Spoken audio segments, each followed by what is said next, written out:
Hi, welcome back to another Mod Shapes. I'm Alex Steele. Today we're going to make some alcohol inks and we're going to try several different pigments. Now we're starting each experiment with a base of 99% alcohol. And we're going to try something pretty simple like chalk, and then we're going to see where this experiment goes. Well, let's get started.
And the results are in. The pigment separated from the alcohol overnight, so that part of the test is a failure. However, the 3D print that I tried to stain came out kind of decent.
We tried using some food coloring, but the results were less than phenomenal.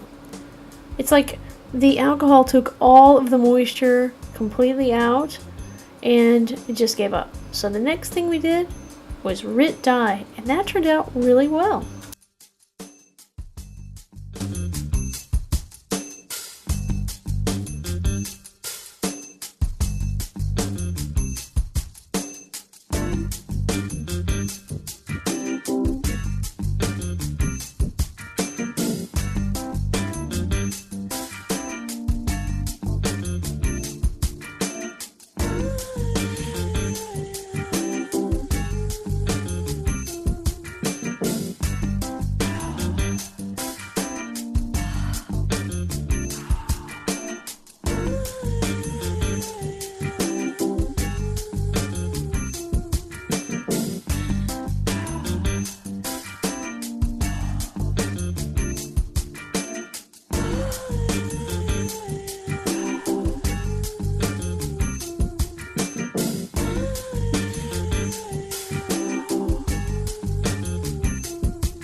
And now, of course, to make our test complete, we use Piñata, which is the store-bought alcohol ink. And for comparison's sake, I've decided, given what I've tested so far, I like Piñata's results the best.